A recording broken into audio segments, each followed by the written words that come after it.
once again to Wild Today's coverage of Riverton soccer. It is the 4A West State Semifinal between the Riverton Lady Wolverines and the Jackson Lady Broncs. The Lady Broncs come in here as 4A West Regional Tournament champions. And they also came in second in the regular season, just behind Kelly Walsh, who they defeated in the finals. Both teams advanced yesterday on one goal. Riverton, of course, defeating the number 2 seed out of the East, the Thunder Basin Lady Bolts, led by Coach Evans, by a score of 2-1. It was 1-0 for 50 minutes or so. Then 2-0 in favor of Riverton. As soon as you thought you could relax a little bit as a Riverton fan, Thunder Basin scored just over a minute later. And if it had not been for the great play of the whole team, actually, but especially out of Mossbrucker on that save of the year, non-goalie save of the year, most definitely for Riverton, it could have been going to extra time or possibly even penalty kicks. But that didn't happen. Riverton does advance to the semifinals. They will play Jackson starting here at around 2 o'clock. The game we had beforehand between East and Rock Springs boys game went to penalty kicks, East winning that one. So it will be Riverton versus Jackson. Jackson, a team that Riverton very, very familiar with, not only in the same region and conference, but also a team that they have faced 3 times. They have not had great success. So here's the thing, and maybe today is the day. Maybe they come out real strong and get up and get going against this Jackson Lady Broncs team. Very talented, very focused on ball possession, ball control. They are 0-2-1 against Jackson. They lost to them 2-0 at Jackson. Lost to them 5-1. Played with them for all but 2 minutes and about 43 seconds, where Marilyn had the hat trick, got 3 goals in less than 3 minutes. Played with them the rest of the game, but did lose 5-1 in the regional semifinal last week. And at home, they tied at 1-1. So we'll be back in just a few minutes. We'll be bringing you your Ranger Keys to the Game here on WIO Today.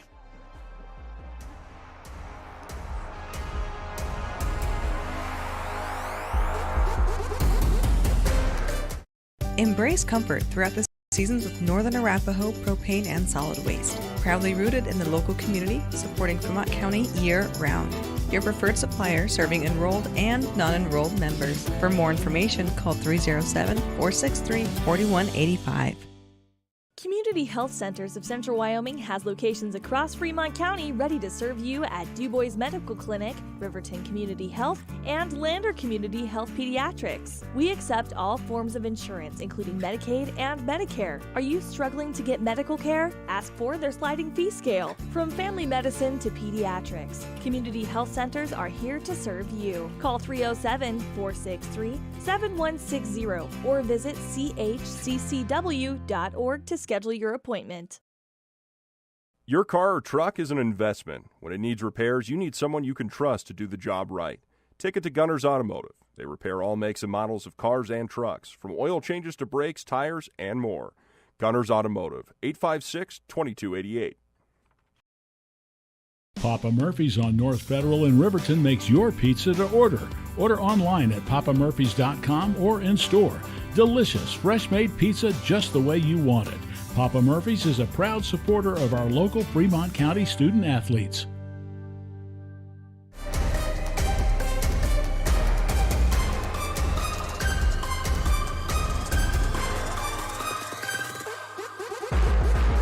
And welcome back to WIO Today and the Hampton Inn Suites pregame show. It is time for Ranger Keys to the Game, and those aren't going to change a whole lot for Riverton. It has been the season of if they start fast, they do well. If they don't start fast, they don't do well. And one thing they have not done against Jackson with any consistency is starting well. It's going to be a very important. I hesitate to use the word scare, but so we'll use the word apprehensive. Riverton, how their body language has been in the previous 2 games at least. The first game, not as much. Against Jackson has been very, very apprehensive. timid, if you will, just holding back a little bit, worried about making a mistake. And at this level, this far into the last 2 games of the season, no matter what, you cannot do that. So Riverton, to get that confidence going, really needs to strike first, or at least strike early, and get some confidence going for them. They've got the players to do it. We are without McConaughey, as obviously having an ankle issue in the regionals. That we talked to Coach Wahid back, and he was basically saying the season was done. We're not 100% sure about that. We're never 100% sure. We don't want to dive into medical, but we're guessing that she is done. Of course, Maya Nosib has been sitting as well. She is dressed. I do believe I'm looking right at her. And then Aspen Gordon had a lower forearm injury, wrist injury yesterday. We don't want to speculate on what, but she is out there like you see sometimes when you're watching defensive and offensive linemen in football. She got the big clubbed cast on her right hand. So she is in full uniform, knowing Aspen, she's not going to let this stop her if they'll let her play, but she is dressed, so good to see her at least as good as can be with a potential break or something, at least requiring a cast on it, clubbed off for now. We've got about 2 minutes and 2 minutes and change until the kickoff. We're going to take a break here, pay some bills, and we will be right back with the Sutherland's starting lineup here on WYO Today.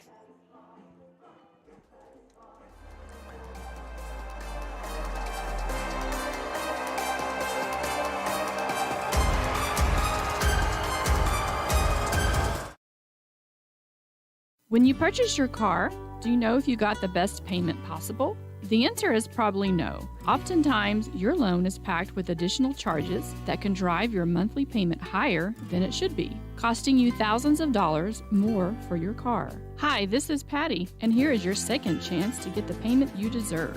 Visit Atlantic City Federal Credit Union today for a courtesy loan review. We've helped our members save money by refinancing their vehicle with us.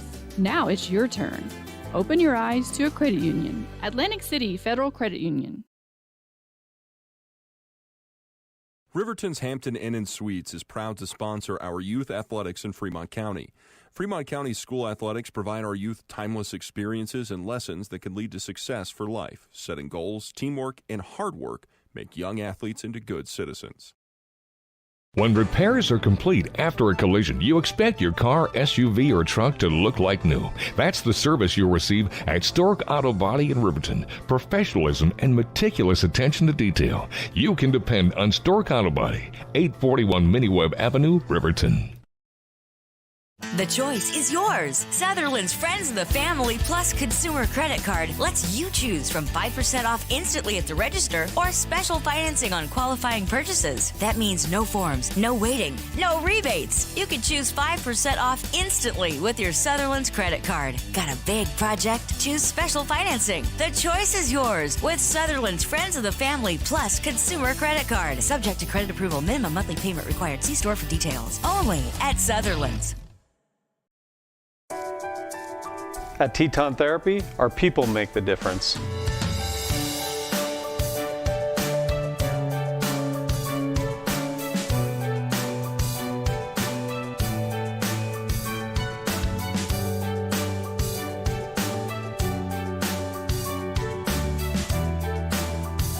You can live pain-free.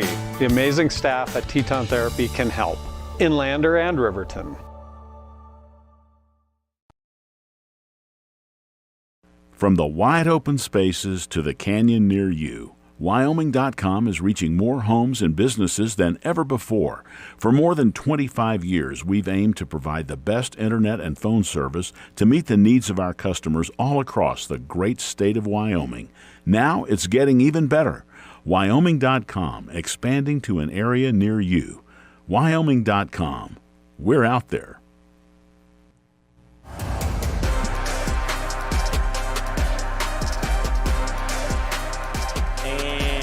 Welcome back to WYO Today and its coverage of Riverton High School soccer. We are just moments away from the kickoff of the state semifinal between the Jackson Lady Broncs and the Riverton Lady Wolverines. Wolverines will be in their red shorts, red numbers, black jerseys with white sleeves.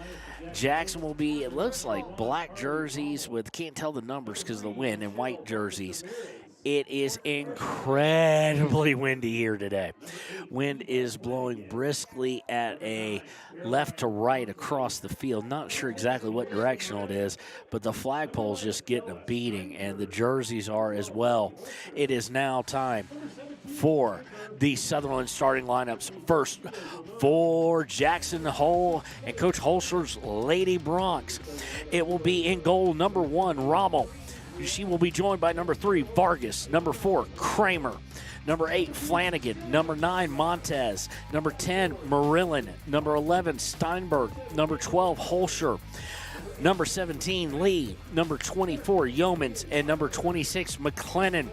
For your Lady Wolverines, led by Coach Wahid, it will be 0-0 in goal, Ayana Meharado. She'll be joined by number 3, Celia Meharado, number 4, Maddie Fossey, number 7, Taylon Leesburg, number 8, Cami Paskett, number 11, Savannah Morton, number 10, Decatur Yarber, number 21, Braden Mossbrucker, number 23, Timbry Mathill, number 14, Danny Santee, and number 17, Cadence McGuffey. Will be right back here with the kickoff on WYO Today.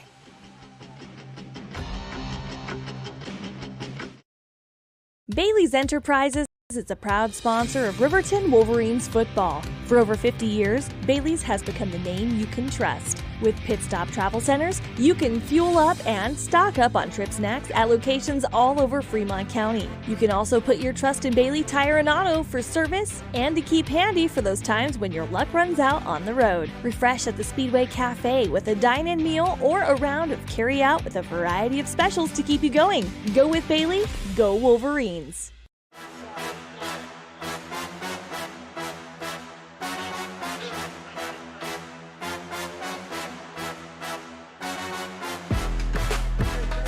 And welcome back. It is time for kickoff. Your Lady Wolverines in red and black will be going left to right on your radio dial.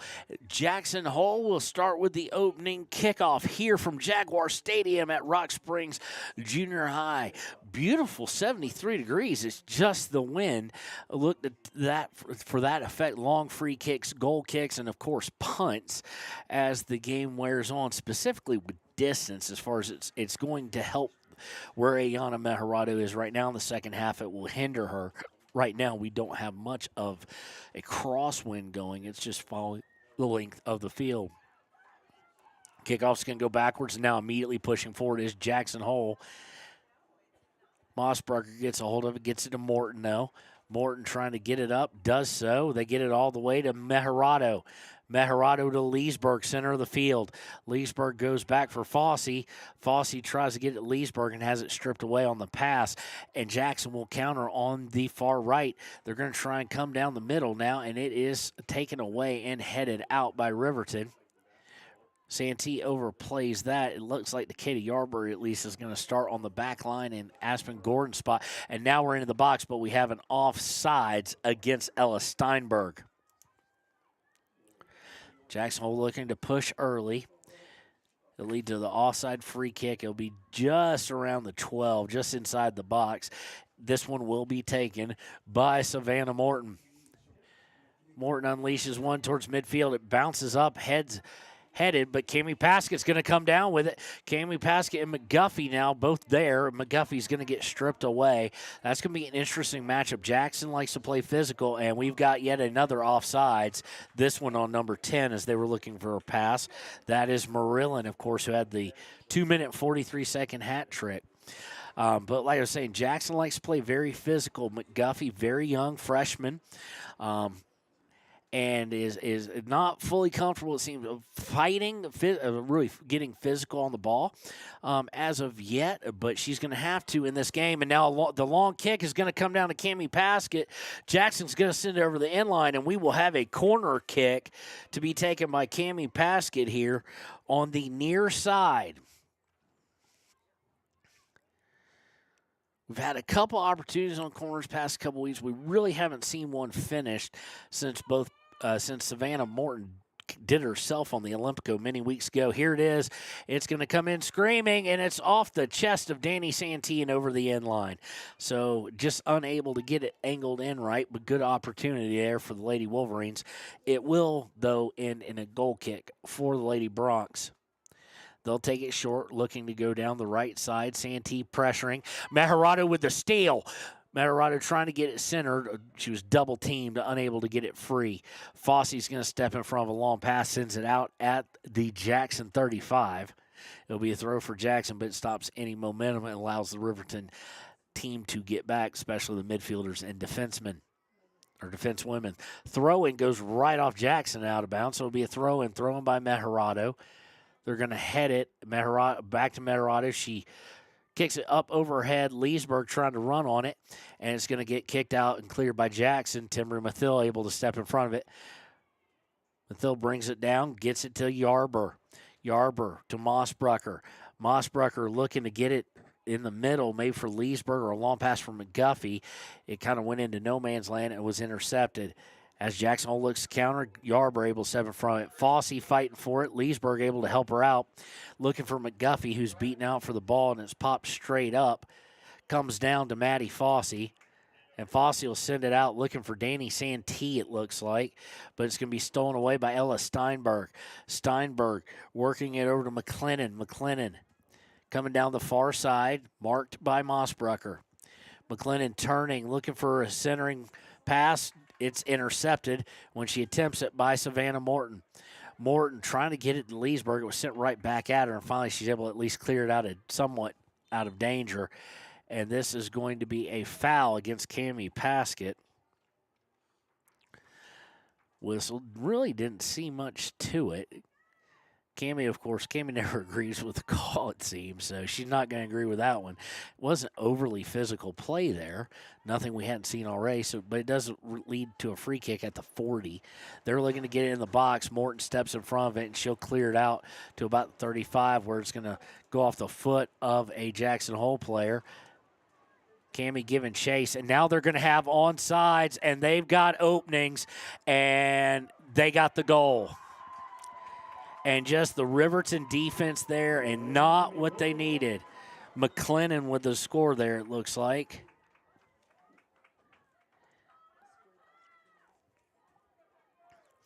Assisted by Ella Steinberg.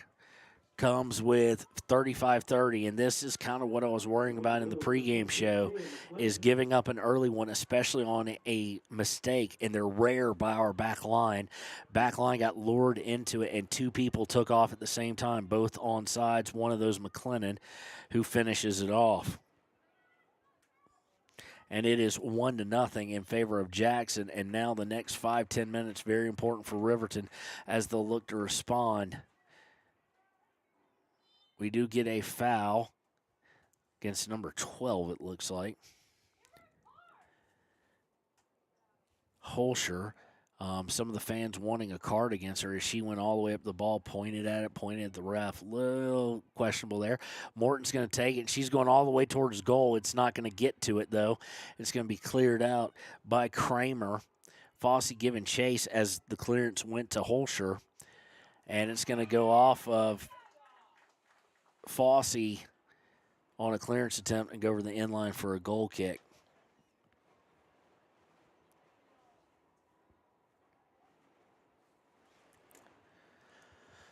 So 1-0 Jackson, and, if you believe the rumors of things that were going around, they have, and it was talked about by the players to fans and the like after last week's game. The wind just grabbed that one and sent it straight up. It went about a total of 10 yards, headed into the box, and it's going to have to be played by Rommel as the wind just kicked up. Might want to keep that on the ground. I think that's what she's looking to do potentially. Nope, she's going to punt it. It's going to bounce over Talon Leesburg and be garnered by Marillin. They're looking to get a run, too. Steinberg may be offside. She got back on. This one intercepted by Savannah Morton. She'll get cleared out, but it'll go right to Lee of Jackson Hole, and they'll look to put it in the box, but Iana Meharado just jog on over and pick it up. 33-33 left in the first half. Riverton trailing early, and this is exact opposite of the Ranger keys to the game. Now, with the win, Meharado unleashes one that goes all the way to the opposing 30. Thing traveled about 80 yards from where she punted it, but it's going to be intercepted by Jackson Hole, sent out of bounds. It'll be a throw-in deep in Riverton territory, though.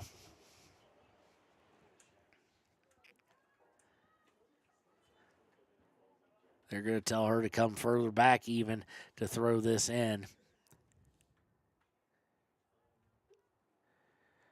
Riverton with the throw in. It gets intercepted, but taken right back by Riverton. They look to push it forward, but it's going to be deflected right back into Riverton territory. Mathil's going to come up for it, looking to get it going down the near side. It's going to be taken out of bounds, though, by Vargas of Jackson. Long throw in, looking to get it to Paskett. Paskett giving chase, but just too long, especially with the wind. Even the wind's that violent, pick up anything more than 8 feet tall. Montez giving chase along with Paskett as it went over the end line, and will set up the goal kick here.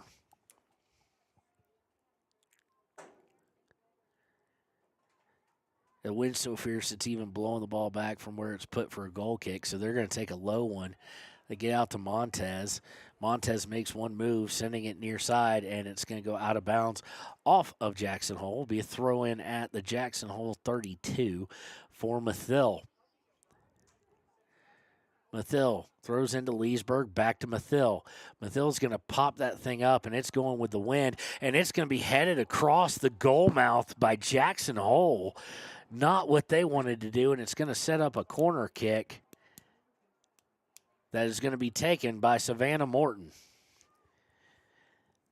The ball from Timbry went way to the left, and then it was headed, trying to clear it out, was, I do believe, Steinberg, and it went across the mouth of the goal, almost very dangerous. Does set up a goal kick, and the wind is blowing as it did for Savannah Morton that one day. So let's see here. She takes it towards the goal, headed out. Savannah trying to get up into it, does for a second, but then taken back away. They're looking to get it up to Marilyn. Marilyn going center. That's going to be taken away by Meharado. Meharado, Fossey, Leesburg.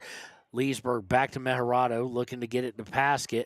Meharado strips it back away, and it's going to actually fall to Vargas of Jackson. Vargas gets it to Marilyn. Marilyn coming towards the center, trying to center pass, does so to Holscher. Holscher, they were looking for a streaking Vargas, and Morton is able to intercept it and clear it for a moment, but it's sent right back down. This one intercepted by Spradlin, who's come into the game. Got it forward momentarily, and now they're working down the sideline, and they're going to say offsides, I do believe. Aspen Gordon has come in as well. Like we told you, she was dressed even with the injury. So she is in now. It is going to be an offsides against Steinberg. Free kick, though, goes right to Steinberg. She intercepts it momentarily. McGuffey tried to play it, but again, being kind of tentative, being a freshman on senior here against Vargas. Vargas able to easily rub her off the ball, but goes out of bounds. And now Mathil has put out a long pass for McGuffey, and just too far. The wind just taking that little extra distance so that she cannot get a hold of it. It will be a goal kick for the Lady Bronx. 29-29 left in the first half. It is 1-0 Jackson as they set up this goal kick. They struck 4 minutes and 30 seconds into the match on assist by Steinberg to McLennan, who buried it. Two people were able to get it on, stay on sides and actually have it 2-on-1 against the keeper. McLennan never had to go over to Marilyn, who was sprinting with her. We're going to get a foul here. It's going to get called against Celia Meharado on the far side. And it'll set up a free kick. They're looking for Steinberg. They've gotten it to her.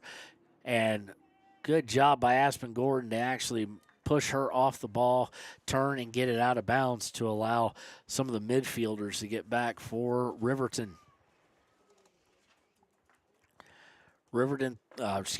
Jackson throw is going to go all the way to the center. It's going to be settled down by Flanagan. Flanagan to Marillin. Marillin looking to center it. They do. Leesburg able to step in the way for a minute, but Marillin catches back up to it. Marillin dribbling towards center, going to the right to Steinberg. Julian Spradlin trying to fight for it. Staying with Steinberg. Steinberg trying to make the corner. Does, and the ball goes over the end line. It will be a corner kick. It will be taken by, well, it could be taken by a couple different people. Looks like it's going to be taken by Holscher. First corner kick of the day. They've got two over there, so something tells me short corner, but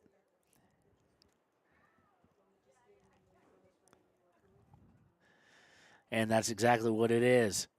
Looking to cross it low, steps in front of it is Spradlin, and she'll get it out to Decatur Yarber, who then just puts it a little too far out in front of her, and it's taken away.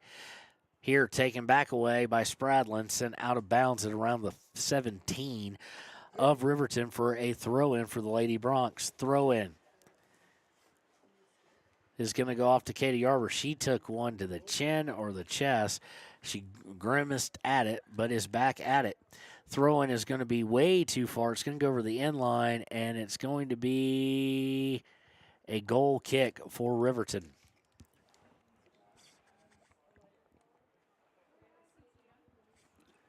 No, they said a throw-in further downfield, overruled, and now they look to cross. Header put on, and it is stopped by Celia Mejarado with 26:44 left in the half.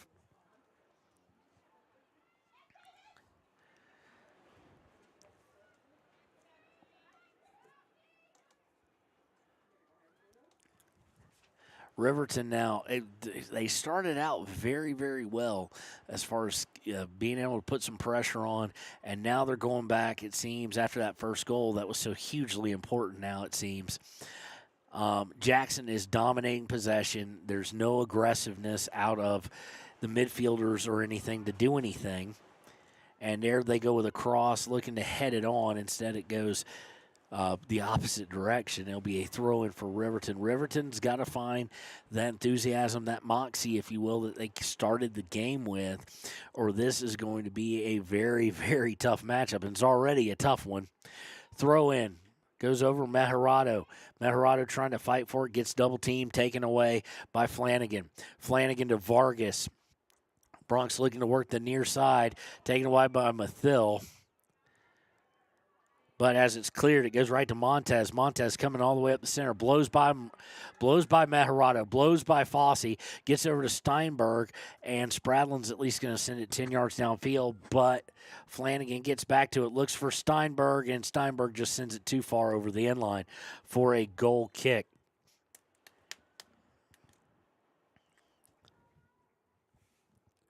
.25:06 left here in the first half. Riverton trails this semifinal 1-0.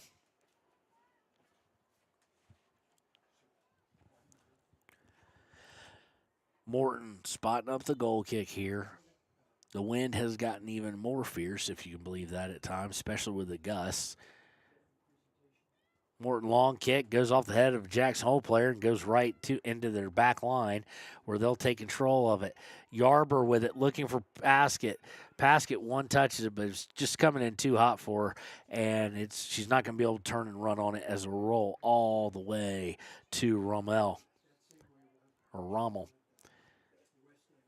Working their way to Vargas. Vargas to the center for McLennan. McLennan over to Holscher. Holscher coming to the far side. Looks for Steinberg. Finds her. Steinberg double teamed by Mossbrucker and Celia Mejarado. Now Mossbrucker, she got around Celia, sends it downfield, and it's just going to be too far, I do believe. Ayana's not going to take the chance that last touched one of our Lady Wolverines. She'll pick it up and look to punt it here with the wind potentially. And that thing carries. Not as much as the last one did, but it still carries quite a bit. And Yarber comes down with it. Yarber looking to get to the center. She's double teamed now. She gets through momentarily, then stolen away. Celia Mejarado gets a hold of it, and she reaches out and shoves, and she gets called for it. Her second foul of the day, third one called on Riverton.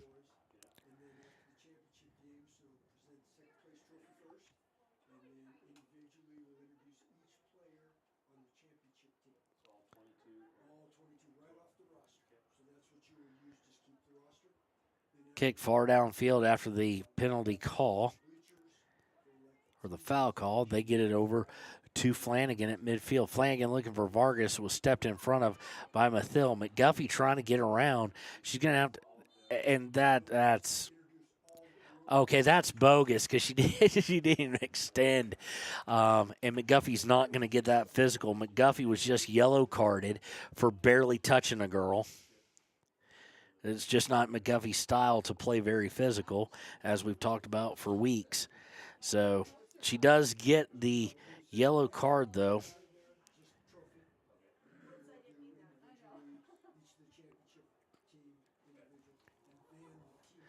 Be a free kick as the ball gets rolled backwards by the wind. Free kick going to be taken by Kramer.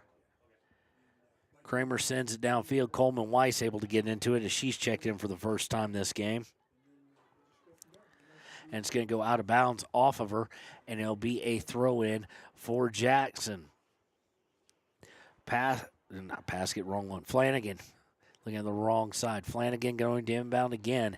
Throws it in to the feet of Holscher. Holscher looking to get it back to Yeomans. Yeomans centers it to Marillin. We know what Marillin can do. Gets it to McClennan. McClennan trying to lead Steinberg out on the far side, and she just leads her too far. Goes over the end line for a free kick.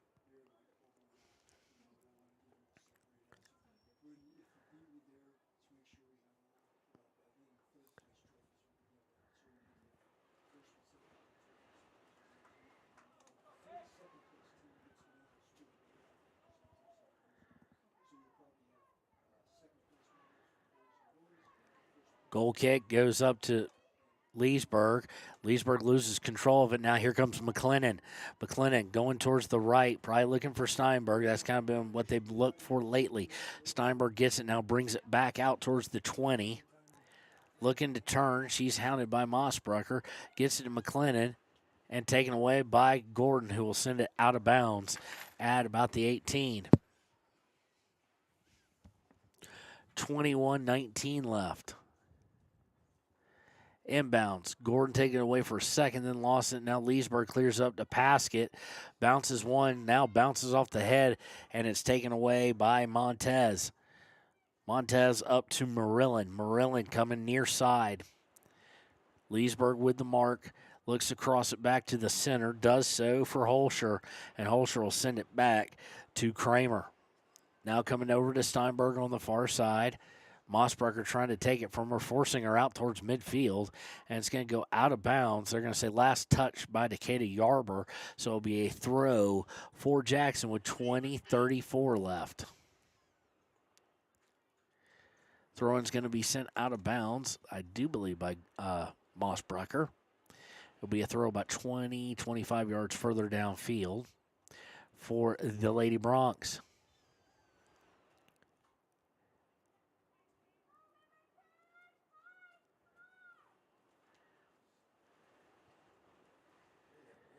Throw-in is cleared out momentarily, but sent right back in by Jackson.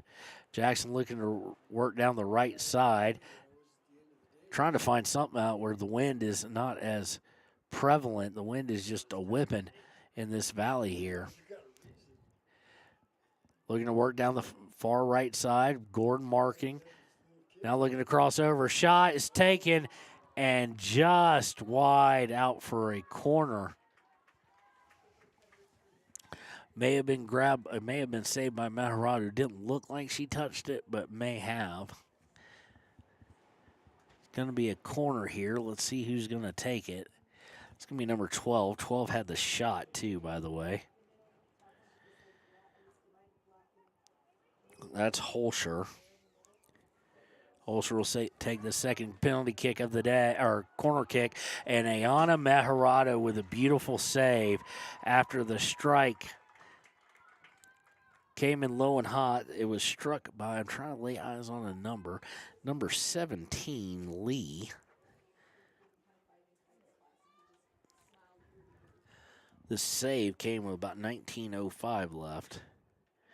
Good job by Ayana there. Now Riverton trying to get to Paskett. Now leading it out for Meharado. Meharado giving a run, but boy, can Montez fly. And she sends it out of bounds. It'll be a throw for Riverton deep in the attacking third of Jackson.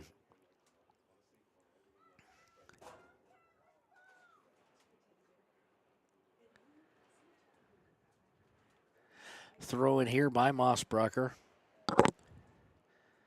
Throws it towards the box, gets headed straight down by a defender for Jackson Hole. Now they'll clear it, and it will go out of bounds. It will be a throw for Riverton at around 35, 40-yard line. Throw in taken, trying to get to Paskett. Jackson steps right in front of it. Their back line takes it away, looking to clear it downfield. Gets held up by the wind. Goes off the head of Gort, and Morton will come up and just pop it straight up in center field. Play by Rommel there. She'll just come right underneath it, as it was where the wind would carry it. And here's the punt. I would say the wind grabbed, but didn't look like Rommel got everything on it that she wanted to. And Paskett's going to be called for a foul here. 5th foul of the day against Riverton compared to 1. And these are two teams that have a lot of people who like to play physical. So it'll be interesting how that affects the game eventually. This one, the free kick just held up after it went 25 yards. And there it is again, and now it's getting blown backwards. Mossbrucker with it, trying to send it forward. Off the head, and you're just getting some weird spins and weird English. Paskett with it, trying to get through to Yarber. Can't do it, though. Off the head now, will go to Yarber, but it'll be sent backfield. Morton giving a run on, and will send it upfield. And just due to spins and winds, it's going to go all the way back off of a Jackson Hole backline player to Rommel for a punt or throw, depending on what she wants. If she punts it, it's going to be interesting what the wind does with it. She's trying to keep it low here. She's trying to keep them low, and she's just not getting any distance off of them. But this one seems to have worked, as now it has a break for Jackson. McClennan coming down the far side. She's got Steinberg with her. She gets it to Steinberg. Steinberg looking across. It's deflected by Morton. Goes back out to McClennan. McClennan back to Steinberg. Back to McClennan. All on the far side at around the 15. Looking to center it a little bit. They set up a shot, and it's going to go right into the gut. That was a shot by Lee again. Went right into the gut of Ayana Meharado.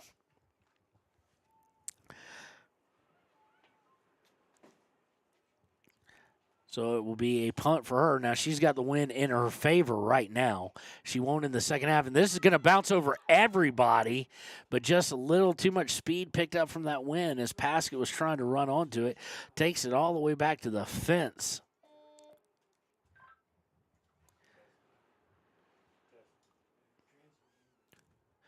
Goal kick coming here. We've got 15:27 left in the first half. Riverton trailing basically the whole way, 1-0, trying to figure something out. They have 0 shots on the day, not one attempt.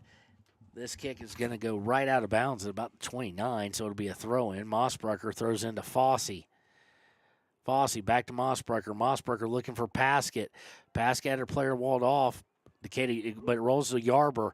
Yarber tries to fight for it, loses it, and here comes, let's see who that is, Traver to the races, and then she's going to try a pass that's going to go all the way back to Mossbrucker.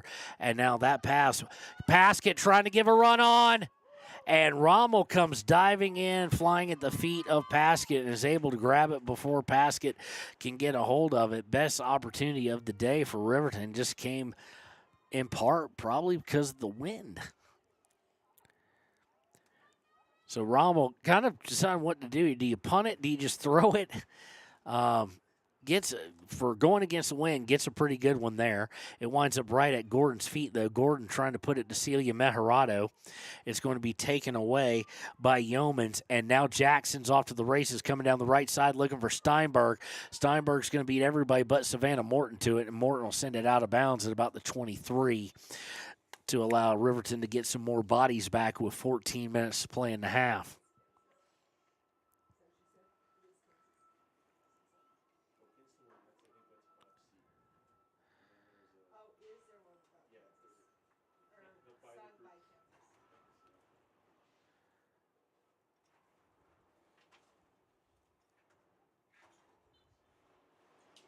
Throw in here will be taken by, might be Steinberg.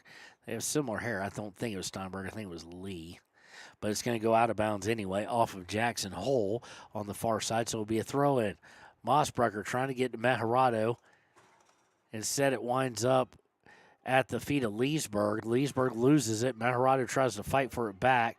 Fossey tries to clear it. It's going to go off of Jackson Hole and go the near side. And Vargas unable to keep it from going out of bounds. So it'll be a Riverton throw as we're about to go under 13 minutes to play in the half.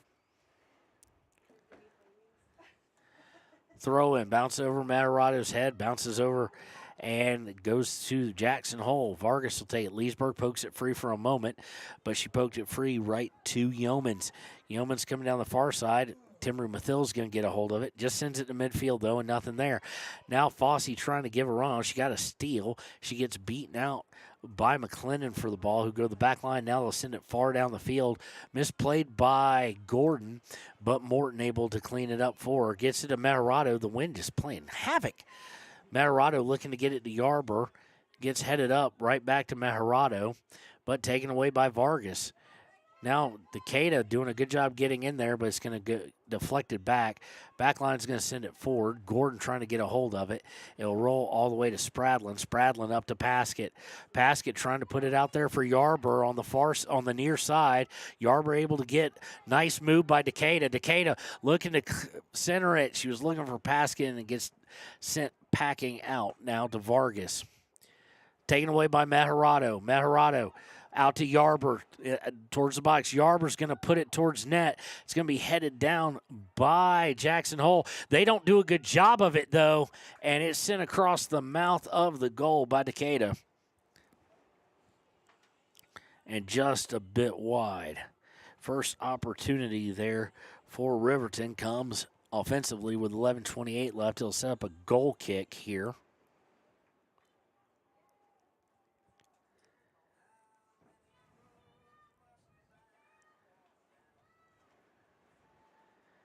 Goal kick's going to get hung up in the air again.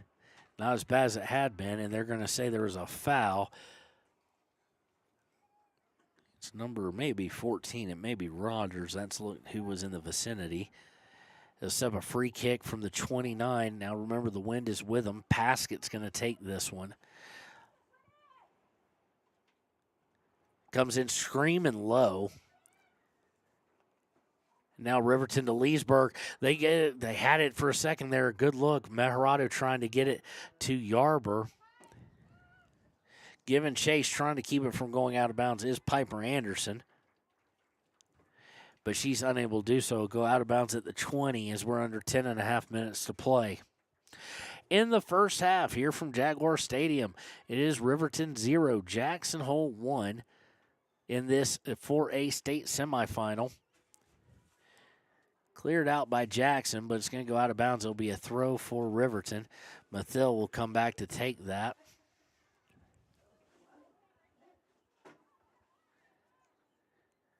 I will stand corrected on Gordon's club. It's not like the old clubs. It's like a brick. Paskett now trying to fight for it, loses it. Yarber gets a hold of it. Yarber trying to put it out for, she was looking for, trying to lay eyes on who she was looking for here. She was looking for McGuffey. McGuffey just unable to get a foot on it on the cross, but Riverton looking a little more aggressive, having a little bit of swagger. You're only down 1-0. It's not opportune, but try and do something here. Don't just sit back and let Jackson pick you apart. Throw in as it went out on the far side is going to be something called against Jackson. I do believe a foul. Yes, it was. This one against 14 as well. That is Rogers. Set up Savannah Morton from about the 45. She's going to get some air under. It's going to go off the back. Now running onto it is Piper Anderson trying to send it into the middle. Piper able to deflect it, trying to get to Katie Yarber. Yarber trying to get out to somebody on the right side, but there was nobody there, and it's taken away. Mathil giving chase as Vargas is trying to go around her, and Mathil able to physically just stop Vargas in her spot for a second and force her to pass it. Now taken away by Piper Anderson. Anderson trying to put it out on the far side. She was looking to get it out there for McGuffey, but McGuffey hadn't started a run yet, so it was a good 20 yards downfield and out of bounds with 8:30 left in the first. Throw-in's going to go over the heads of many. It goes to Gordon, though. Gordon will try and send it downfield, and it's going to go out of bounds off of her. Off of her left foot. It'll be a throw-in. Looks like Steinberg taking this throw. Sends it very far downfield. Taken by Savannah Morton. Morton to Piper Anderson. And now it's sent back. Now looking to they were put it right between Paskett and Celia Meharado, but it was stolen away by Montez. Montez gets it outside. I do believe that's Marilyn actually out there. Marilyn's going to get called for going over the end line, though, with the ball, and it will be a goal kick for the Riverton Lady Wolverines here with 7:40 left. First half still, Riverton has got to find a way to get something going offensively, which we've said before against Jackson. Jackson very good in their heads, really. Has held them to one. Wasn't a shot on goal. It was a shot attempted by Decatur Yarber. But they have scored before against this team. It's not like they've been held scoreless. They've scored twice, actually, in the 1-1 tie and in the 5-1 loss.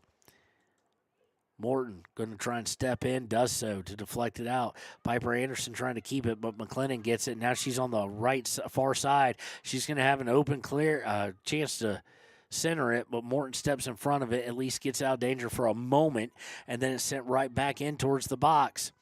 This time Gordon's going to get it in front of it, and she's going to send it up to midfield, where it's now going to be sent right back, this time on the near side to Vargas. Vargas misplays it, taken away momentarily by Yarber. Yarber's collapsed on by three different people, and it's going to be cleared over to the right by Jackson Hole. Jackson looking to center. They do. Now Timbry, Mathil, and Vargas going on a sprint for it. Looks like Vargas is going to win the ball to it. Does so, and they're going to say she went over the end line as well. It will be a goal kick for Riverton with 6:20 and counting left in the first.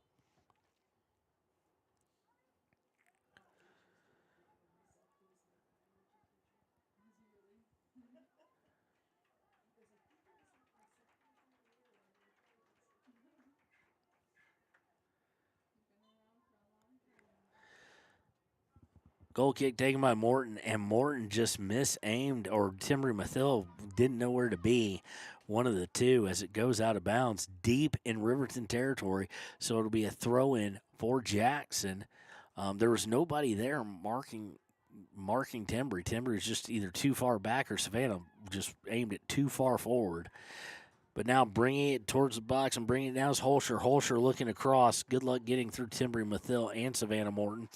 But in the process of attempting to, it's going to set up a corner kick. This one will be taken by Holscher as well. This one looks like they're going to go a little more traditional than the short kick. Oh, nope, here comes McLennan. Never mind.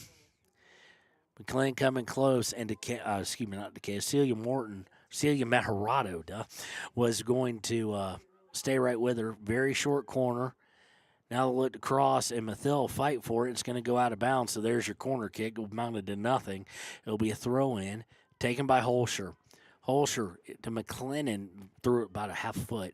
Now looking to cross. Stepped in front of momentarily by, I do believe, by Spradlin, is it? It is Spradlin. She's able to physically kind of force Marilyn outside past the 20. Good job there by Julian Spradlin. And they get it over to Holscher. Holscher marked by Meharado. Back to Marilyn. Marilyn to Vargas in the center at the 30. Vargas looking to go far side, looking to get it to a streaking player. It's going to be one touch, And then they're going to say Riverton touched it last. It will be a a corner kick again. It'll happen with under 4:15. McClendon's going over there, and yep, there goes a run in Holscher to take it with her. So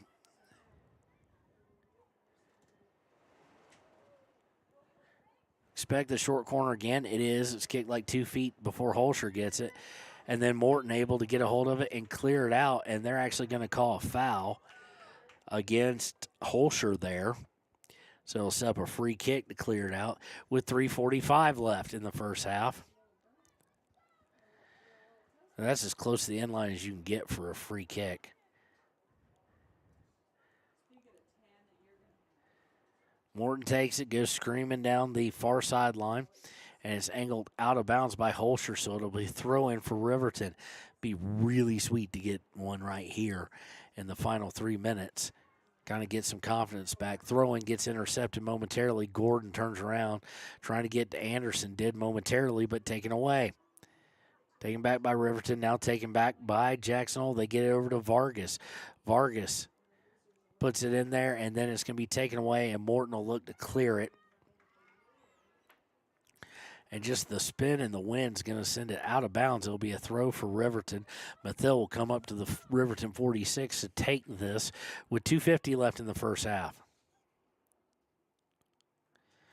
Timbry far throw, goes over Celia Mejerado's head, winds up with the back line where they just pop it straight up. Vargas gets it winds up to Mathill and then goes out of bounds as she was trying to get it to Marilyn. It'll be a throw-in for Riverton. Throw-in, Yarber trying to head it to Mejerado. Mejerado trying to get free, does so momentarily but can't get all the way down to it, but it is sent out of bounds by Kramer of Jackson Hole with 2:15 left. It'll be a throw-in. I'm not sure with the wind she can do it, but of course this is about the spot that Timbry Mathill had the assist off the throw.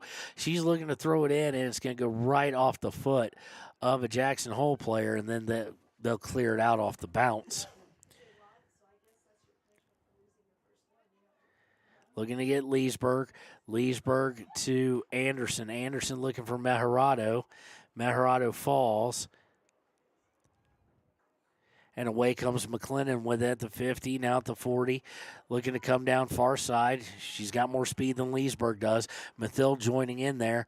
Going down towards the end line, looking to cross. Mathill able to get a foot on it. And now they'll go play keep away in the corner for a second. Mathill and McClendon, probably the two most physical players on the team. But she gets helped by Holscher. Holscher looking to cross. Morton trying to get rid of it. They've got it in the box. This is dangerous for Riverton. And we're going to get a foul on Piper Anderson against Marilyn. Sixth call of the day.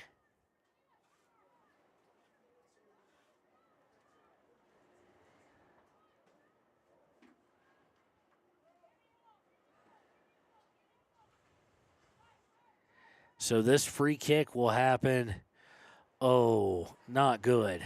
Just right outside the box, four-person wall. Marilyn, great striker here. Great, powerful strike from any distance, really. She's going to go right into the wall.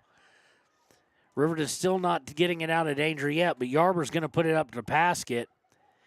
Paskett coming to her right, and we're going to get a foul against number 17. That is Lee. We've now fouls have kind of evened back up. We've had 11 of them called. Morton's going to unleash a big boot. It's off the chest. Mejerado trying to get to it and turns and fires for some reason. Fired it towards goal and just missed it wide right, but nothing really there. Again, Riverton, when they're worried about getting shot, seems as the half actually sounds, sorry about that, tends to shoot from big distance. They don't try and work their way any closer, and that is what is going on right now. So at the half, it is 1-0 in favor of the Jackson Lady Broncs. We'll be right back here with the United States Marine Corps Halftime Show on WYO Today.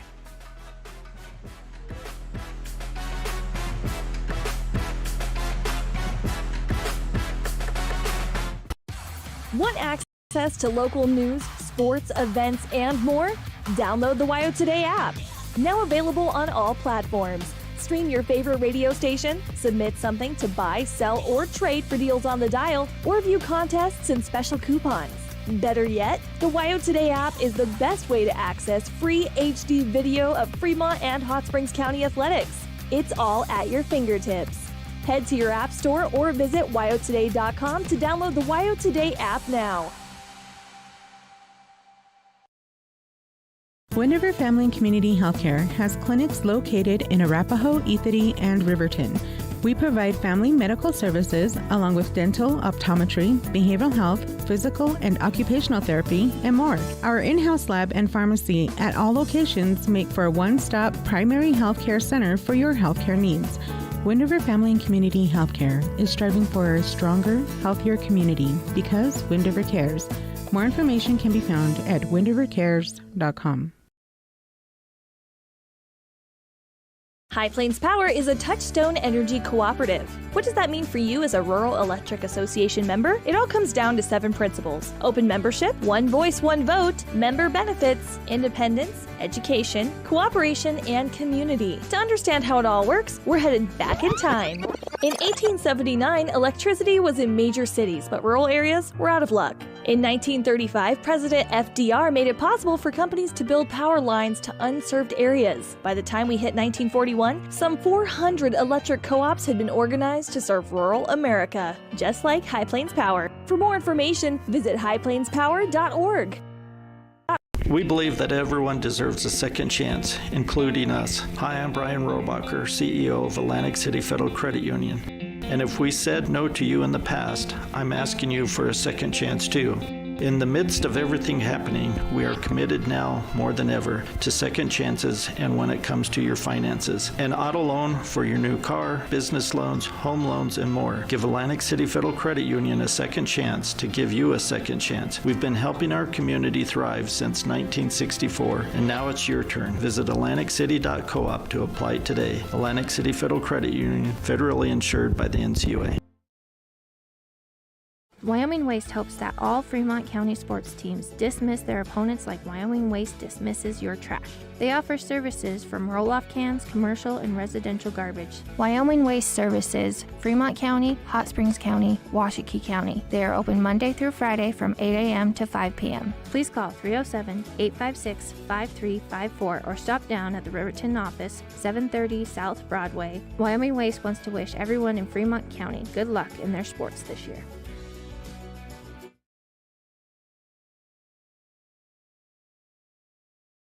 If your vehicle needs repair, you can depend on the crew at Extra Care Auto Repair. They can repair almost anything with wheels, gas, diesel, domestic, or import, and their work is top quality and reliable. Extra Care Auto Repair on North Federal in Riverton.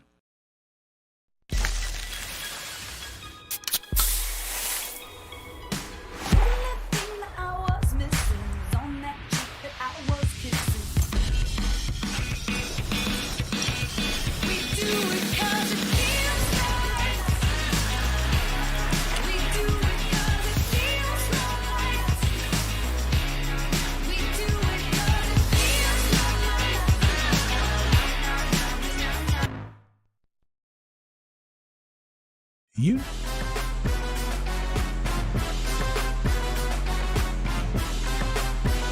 And welcome to the United States Marine Corps halftime show. It is at half, Jackson 1, Riverton 0 in this ladies semifinal at the 4A West State Tournament. As we go to the stat book, Riverton has taken 2 shots, neither one of them on goal, one by Yarber, one by Mejarado. They came out a little bit slow, but with a little more aggressiveness than they have against Jackson pass-wise. Then Jackson scored. That was scored by McLennan on an assist by Steinberg 4 minutes and 30 seconds into the match. And that kind of set the tone for much of the rest, where Riverton was really not pushing forward, looked very hesitant to do anything. I hate to use the word scared, but it seemed scared. Riverton seemed a bit scared, as this is a team they have not had much success on. But they've been able to keep it close, all except for that last regional. And then Riverton was able to get some possession, get some aggression going, but taking shots from far away, not trying to work any closer. The moment they saw it was potentially open, they took it. So that's going to have to change. Ayana Meharado has been fantastic, has 3 saves on the 3 that she had anything to do with. On that first one, 2 people on sides, then they both got through on a ball put forward, and there were all sorts of options. There's nothing Ayana could do with it. It has been a tightly called, don't want to say overly physical. I've seen these two teams play each other more physical, but not this tightly called. There's been 11 fouls called in total, 6 on Riverton, 5 against Jackson. Jackson's also outshot Riverton 5-2. Jackson's had 3 corner attempts to 2 by Riverton, and there have been 3 offsides called against Jackson. The other big thing of note, and we'll have to watch it, is McGuffey on what was, we had a great angle because it was on our side. The ref, quite honestly, didn't have a great angle. He was very much trailing the play, and he was trying to come over on it was a far pass from going from left to right. And was there some contact there by McGuffey? Yes, there was. Was there a huge amount of flopping on it? Yes, there was. I mean, that's soccer in a nutshell. That's fine. But McGuffey was yellow carded with 22:53 left in the first half. Quite honestly, that card's I hate to ever be seen as anti-official, but that card's got to be pocketed away. You could not tell if McGuffey really threw a forearm shiver or if it's just tripping. Or if it was just lightly and a little bit of that. You really couldn't tell from that angle. So to me, you call the foul, that's fine, but you swallow the yellow because now McGuffey's kind of got to watch it. And McGuffey already wasn't an overly physical player. She's a freshman. She uses her long gait and her speed and things like that to beat people. She hasn't really developed into some of the more senior members of the team, not much older, but Timbri Mathil, who's played with this team, played a varsity starter the past 2 years. For the entire seasons, and has kind of developed where she likes to be physical and getting people off the ball, or senior Madison Fossey. Cadence McGuffey's just not there yet. She'll get there. She's a great raw talent, and she's honed it more and more and worked her way in the starting lineup. She's not throwing people to the ground, though, Mr. Referee. That she's not doing. I don't know if she has it in her personality. I've only gotten to talk to her once or twice. But I can guarantee, but her play, she's not slinging someone around worth a yellow card. So, and now probably even more so because she's going to, well, especially as long as this game is close, if Riverton can get back in it, she cannot get a yellow card today. She gets a yellow card today, and she's out the rest of today and tomorrow. And we're already without Nosib and McConaughey. We can't afford to lose another one. Luckily, Aspen Gordon been playing with what looks like a black lead brick around her right forearm. So, but we're glad she's played very well in the injuries, and so is Piper Anderson and others in her stead from yesterday and today. But Riverton has got to find some confidence and get this thing equalized. There's 40 minutes of play left, minute 20 left in the half. We want to thank the United States Marine Corps for sponsoring this halftime show, and we will be right back with the second half here on WYO Today.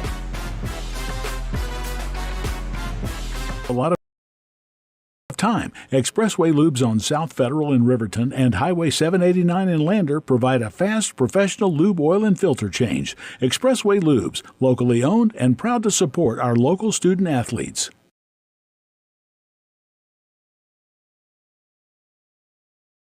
The staff and board at the Fremont County Fair wish to thank everyone who attended the fair this year. Whether you enjoyed Family Day, a night event, entered a craft show, or showed your livestock, thank you for all your efforts. We'll be moving and grooving next year, so stay tuned.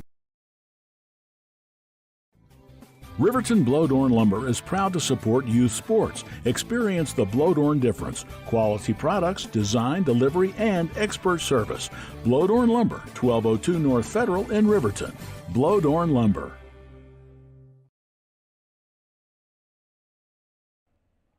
Do you need a midday pick-me-up? Lander Coffee Company serves delicious, fresh roasted coffee, tea, and other drinks. Come to think of it, why not start your day with their quick, healthy breakfasts, like one of their famous acai bowls, or maybe a breakfast burrito? Just need a quick snack? They got you. Stop by, fuel up, and enjoy at 1255 Main Street in Lander at the Lander Coffee Company. Quality in Thermopolis offers great rates, a convenient location, standard room, and family rooms with bunk beds. Choice Hotel members earn points while you stay. Quality Inn is proud to support Fremont and Hot Springs County student athletes.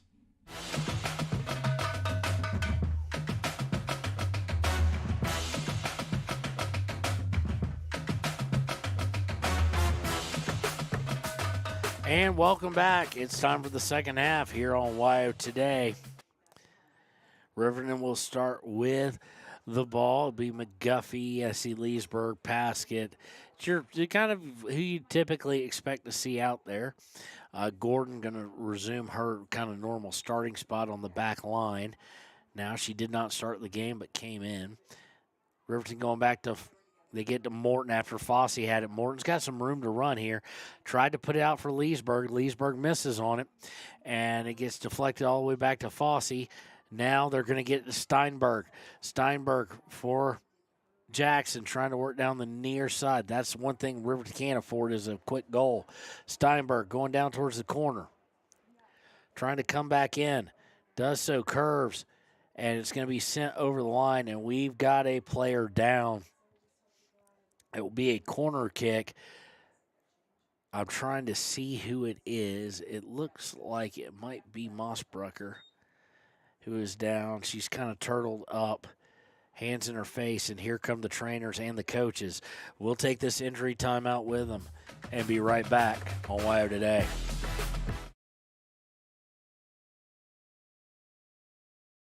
Head to Nana's Bowling and Bakery in DuBois for Family Fun Night. Now booking parties for all ages and occasions. To reserve your company, family, or birthday party, call 455-3660. Nana's Bowling and Bakery is proud to support Fremont County student athletes. For more than 60 years, RTO Point S has been installing quality tires and offering expert vehicle service in Fremont County. With 2 locations on South Federal and West Main in Riverton, RTO Point S is proud to support our Fremont County student athletes.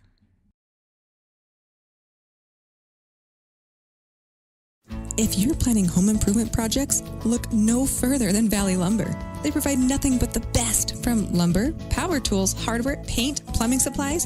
If you need it, they have it. Valley Lumber at 290 North 2nd Street in Lander.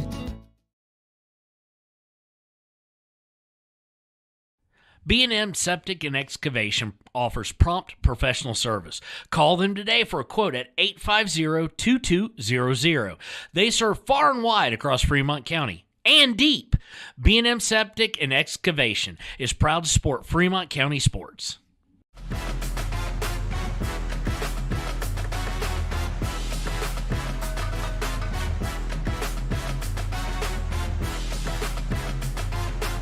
And welcome back as they escort. I'm trying to make sure I got the right number here. It sure looks like Mossbrucker. I know she was starting the second half.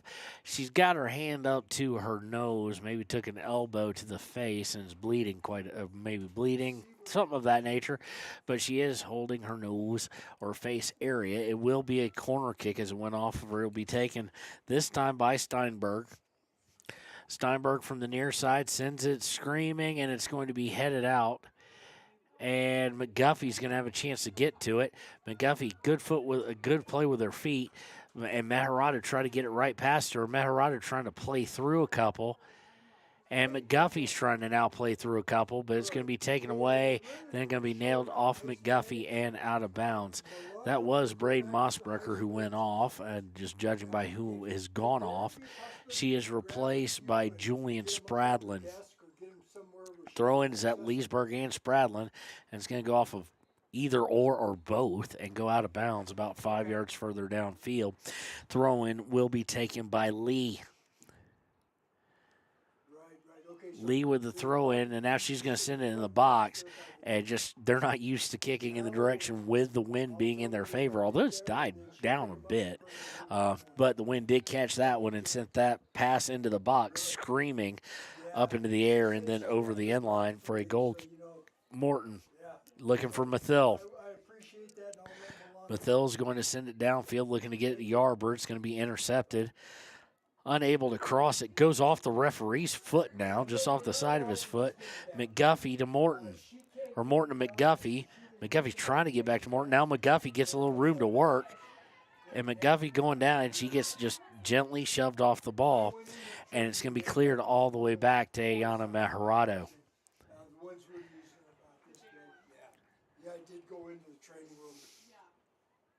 Maharado now going to be punting into the wind, and it just very much picked up. She's going to send it high. It's going to get knocked down. It doesn't necessarily get held up. It just gets knocked down pretty quick. Goes out of bounds off of the head of Talon Leesburg. 37-20 left. Riverton needs to find an equalizer. Somehow, some way.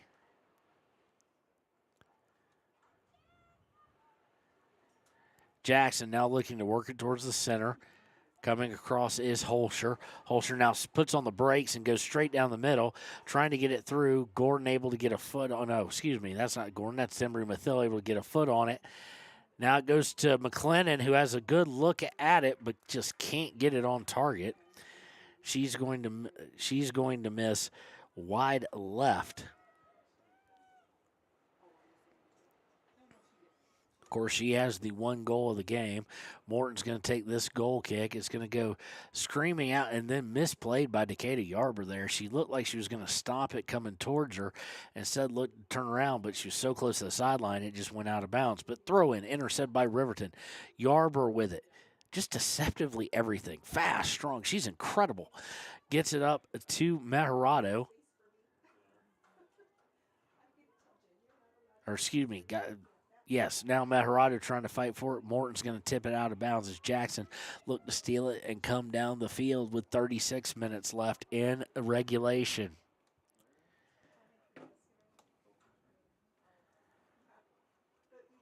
Throw in. Jackson looking to come center. Gordon matching speed for speed. Trying to use the club a bit. Taken away by Holscher, though, towards the box. Pulls it back to herself, and now Morton gets a hold of it. Morton will. Now there's the one we're used to. Went straight up and then blew far outside. Throwing will be taken by Lee.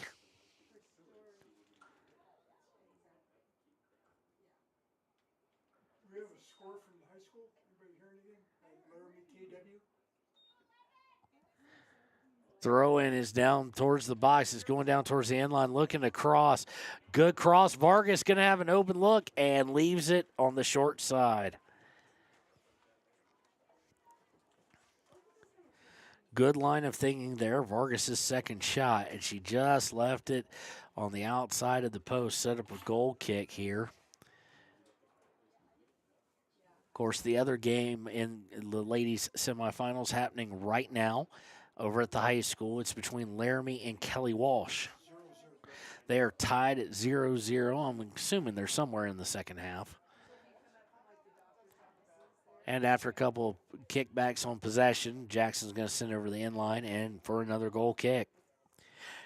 Riverton 2 shots in the game, none in the second half, under 35 minutes to play here.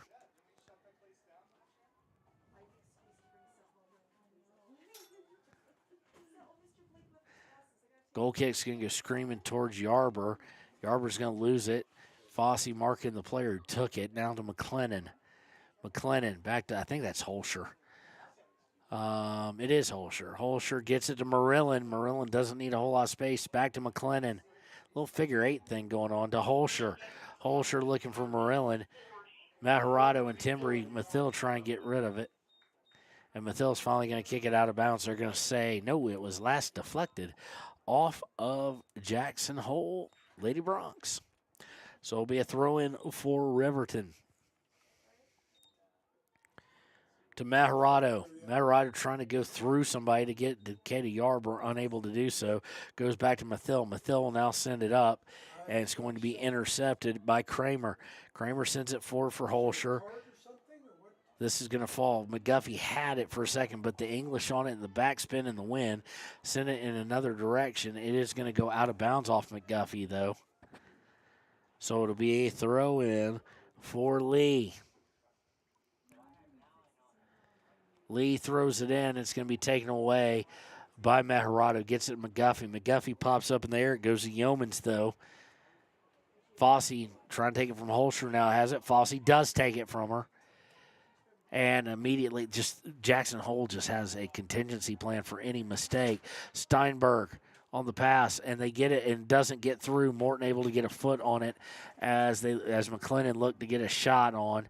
Yarber trying to give chase to come back. She's going to get shoved, and we are going to get a foul, and Vargas is going to get called for it, and that was hip checky, and it is a yellow with 29:42 left on Vargas.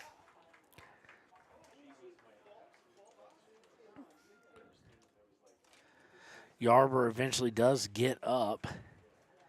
She's all right. Just the nature of the hip check there.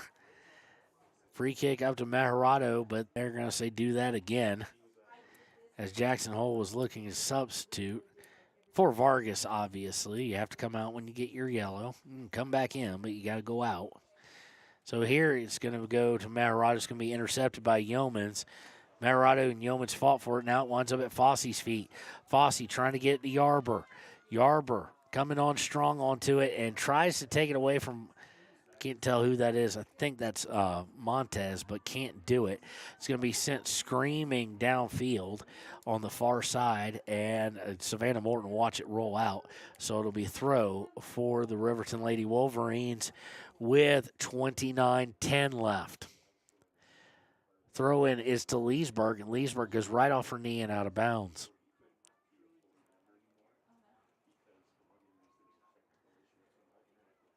I'm telling you, the future of this soccer program is looking bright. Of course, big losses and loss of Spradlin, loss of going to be a loss of Fossey, going to be a loss of Savannah Morton, huge losses across the board with there. But when you look at some of these kids who, just due to injury, have gotten a lot of playing time, you're going to get, you're going to get McGuffey, only going to get better. Sandelin, Coleman Weiss, Gordon, Vargas, Piper Anderson. It's a bright future. Of course, Cammie Paskett coming back. Ball goes out of bounds and be thrown by Timbery Mathil. And we've got to rethrow it again because of a substitution. This one for Riverton.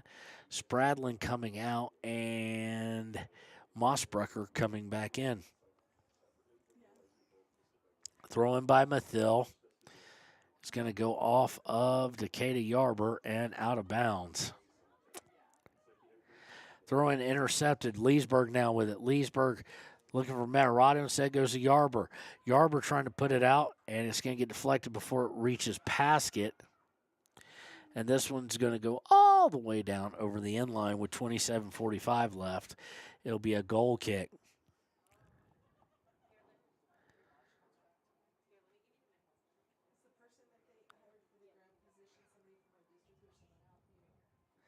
Morton takes the goal kick, and it's going to go to Fossey.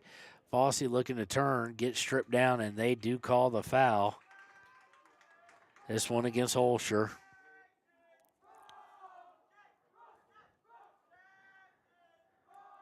Sends it downfield, looking to get to Paskett. Paskett misplayed it, though, and it's going to be cleared out. Giving chase is Mossberger. She'll let it go out of bounds at about the 45. She'll throw it in at the 50, though. Looking to get to McGuffey, and it's a good one, and that should be off of, and it is, off of Lee. Good job by Cadence McGuffey there, thrown by Mossbrucker. Looking to get it into the box. It's with Paskett now. Paskett in the box trying to turn. Gets taken down momentarily. And everybody just kind of stopped. Leesburg to Paskett. Paskett gets taken down, and we're getting a spot. PK here for Cammie Paskett potentially coming up. No, they're going to, offsides. And Paskett is furious. The initial hand went up. Paskett got drugged to the ground, but they're going to call her for the offsides.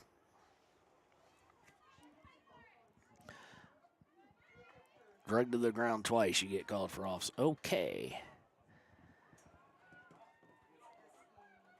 But Jackson trying to come back in the other direction now. Riverton has to be aware. It's kind of weird there. Cammie went down the first time, ball rolled out, and just kind of nobody did anything with it. Taylor Leesburg finally decided to kick it towards the net, but unfortunately for her, she was trying to go through Jackson Hole there. But huge offsides call. Originally, referee threw his hand up, pointed at the spot, but the flag was up. So you at least give him credit for listening to his officials, the side judges. There's a lot of guys who won't. Throw in by Lee. Over Mossbrucker's head on the bounce. Morton able to get a hold of it. She's not able to clear. It goes right to Steinberg. Steinberg coming towards the center. Now going center. Going to take a shot here. It's going to go right to Ayana Meharado. She's able to clear. Not really a save per se, but a shot nonetheless.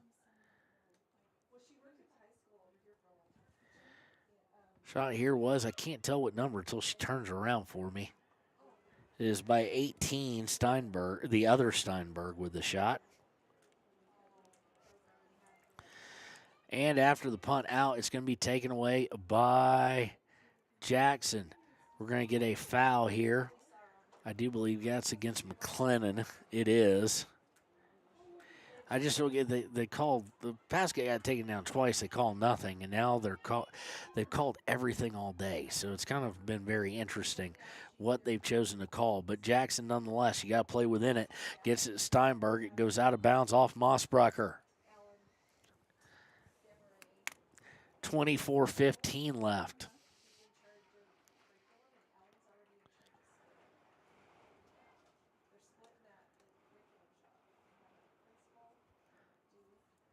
Riverton needing an equalizer, give them any kind of chance of trying to get to the championship game tomorrow between two very good teams facing off in the other final, just like this one, the other semifinal, Kelly Walsh and Laramie. Laramie, of course, the West winning regular season and tournament, and Kelly Walsh winning the regular season West. So after a short goal kick, it's going to be kicked out of bounds by Mathil. And that clock continues to move. Again, if Riverton, the season's not over if Riverton loses today. Championship aspirations will be, but they will play for third and fourth place tomorrow against the loser of the Laramie Kelly Walsh game. And now trying to set up a shot looks to be Moreland, but Moreland's going to have it deflect off a couple of bodies, and Meharado will let it just go over the end line for a goal kick. This one will be taken by Morton. Morton's going to send it downfield, going towards the side, looking for Yarber, and it's going to be taken away by Jackson, now trying to work down the far side. Jackson gets around the corner of two players, Mathil and Fossey, but now they catch up, and now it's Royal Rumble time. Timber Mathil kicks it, and her follow-through completely takes the player out. But nothing dirty there. She touched the ball first, and it was a natural follow-through. She didn't go out of her way. It'll be a throw-in, though, for Jackson. They throw it in, trying to get it back out, and intercepted by Yarber. Yarber to Meharado. Meharado trying to give a run here, and good job by the defense of Jackson Hole. They just stepped in the way of a passing lane and were able to deflect it back and gain possession. And here they come with a counterattack on the far side, and it's just going to go over the inline for a goal kick. And now the wind has decided to get even fiercer than it was earlier today. Again, 1-0. Riverton has been trailing since 4 minutes, 30 seconds into the match. They have played with them completely since then, but they have got to find an equalizer here as we're approaching the midway point of the second half. Morton will take it here.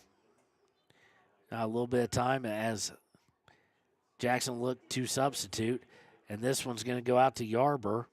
Yarber turns, loses it. It gets sent back towards the box. Morton heads it. Kind of went nowhere. Now she gets it out to Mathil. Mathil turns. Looks to get it up, and Paskett's going to try and come all the way back for this to McGuffey. McGuffey to Paskett, who misses it. Now sent downfield by Mossbrucker. Meharado giving a run on. Meharado able to get free. Can she get to it? Can she get to it? She's taken down lightly, though. I wouldn't have called that. But in this game, you do have to kind of question it because they've called everything. Throwing quickly by Paskett. McGuffey trying to get into Meharado. Does. Meharado looking to turn. They try and clear it. Went right into Meharado and now out to Mossbrucker. Riverton had their chance. You kind of want Meharado to play through that contact. Even though they've called it all day, they haven't called it in the box. So, throwing here by Mossbrucker. It's going to get held up in the wind and then go out of bounds off of Mossbrucker.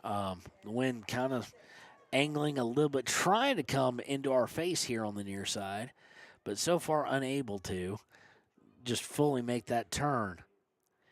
Goes to Gordon. Gordon able to poke it away, but unfortunately it's stolen away. Vargas now with it. Now Vargas to Marillin, and they've got some numbers working potentially. Piper Anderson trying to slow them down as they go to the far side, and I think they're going to overshoot it a bit. Nope, taken away by Timbry Mathill. It is right at the line, but taken right back by Jackson. Jackson now looking for a cross potentially. Going to take a shot, goal. And that may do it here with 19:42 left in the second. Don't know. I think it's Holscher, but I'm not 100% sure. No, it's 12. I do believe it's the one right there in the center. It wasn't by Vargas. She had it earlier.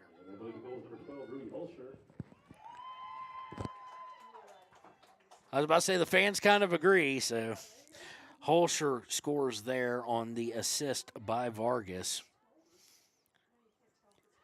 And that is going to put things in a desperation mode here for Riverton.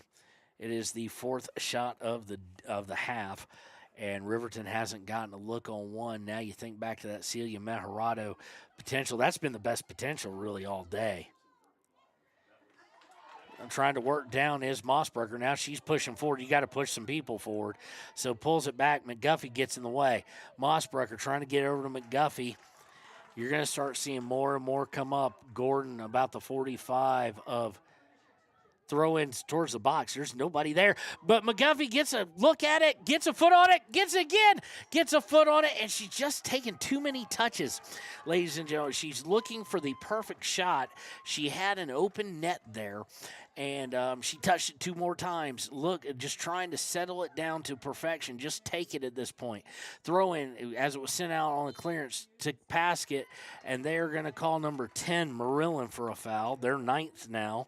Like I said, they've been calling it very touchy. Riverton hasn't been called for one since the first, but they've been calling it really touchy until lately. Paskett on. You've got three defenders completely back. Mathill cheating up.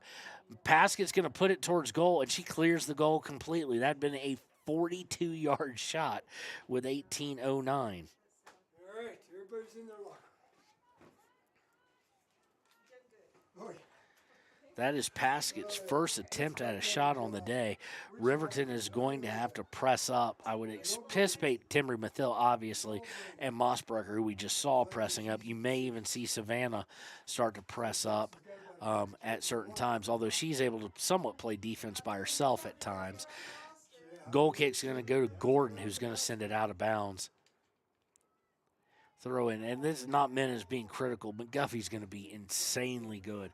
She's just playing like a young player. She's wanting to settle things into perfection. That's just not going to happen. She's going to be one heck of a goal scorer. This one going to go off Mossbrucker's head and out of bounds here with 17:15 left. Riverton giving up the long shot to Holscher. Holscher able to bury it. Nothing really that Ayana Meharado could do. Meharado, great goalkeeper. If there's any kind of slightness on something that she can't control, is that she's not overly tall. And she'd had to be more than overly tall to stop that one. Perfectly placed ball from left to right. And at the height it was coming in at, Meharado had to be about 6'4" to really be able to know she'd stop at least 6'2" to get a hand on it. So neither of those things is going to happen overnight. Savannah Morton seals the inbounds momentarily. Now it's sent back, and it's going to go all the way back. And now they've got McLennan on it. This could be a dagger. McLennan looks across, wide open. Meharado with the save, but Vargas follows, and it is a goal.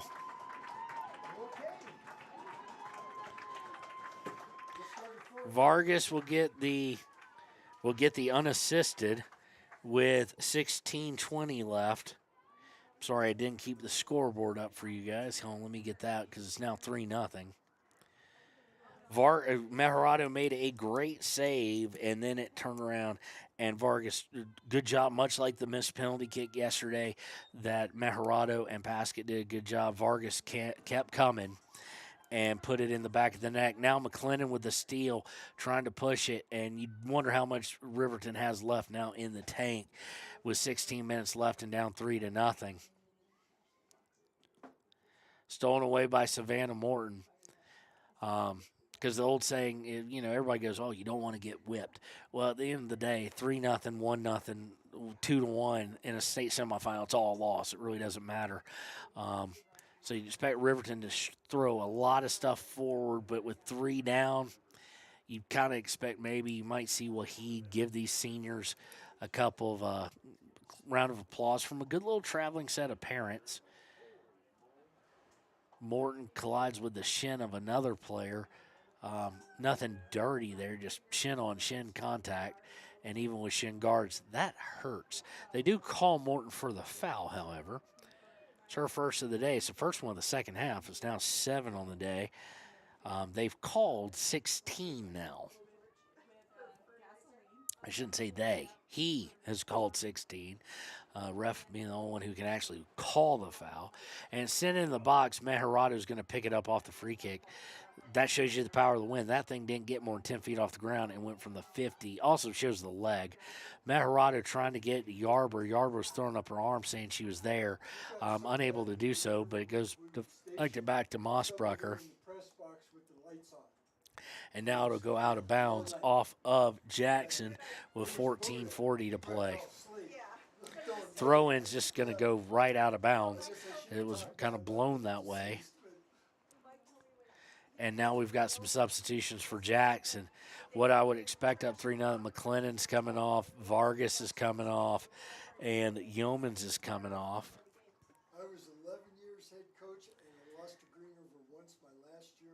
Gonna go pretty darn deep here into benches, I would expect, especially because they're going to be thinking about it's going to be a tough one tomorrow for Jackson or for whomever. Jackson, of course, has a leg up on Kelly Walsh. Laramie's kind of been the one that we've all had circled for a state championship.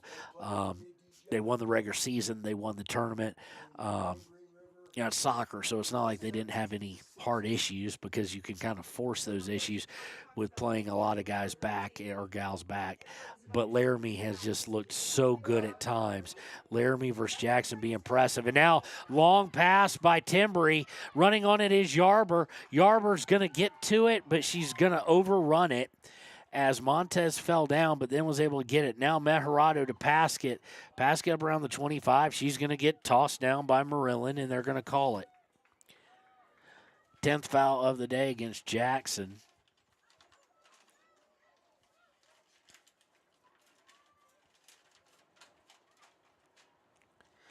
And Paskett's going to try and put it on goal. It's going to get stopped way up there, and then it's going to go, they're going to say off of Rommel, and it'll be a corner kick.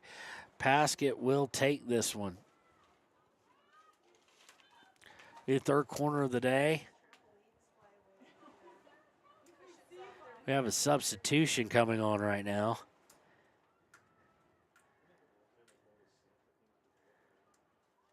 Trying to see who's coming in.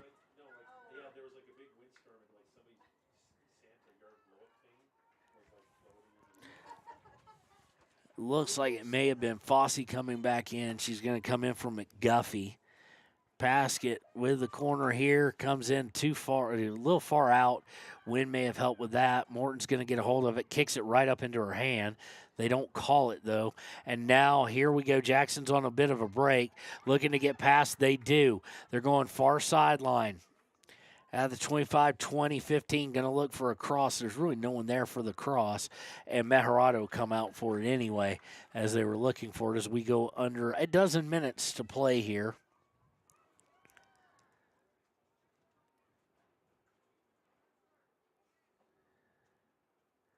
Riverton, as so many teams do, had a nemesis this season above all else, and that was the Jackson Lady Broncs, who will go undoubtedly, barring a miracle, to 0-3-1 against Jackson, the only non-loss coming at home in a tie at 1-1 at Riverton. Does mean Riverton will face either Kelly Walsh. That's a tough one. And there's a shot as it was crossed over off a throw-in, and it is going to be missed by Marilyn.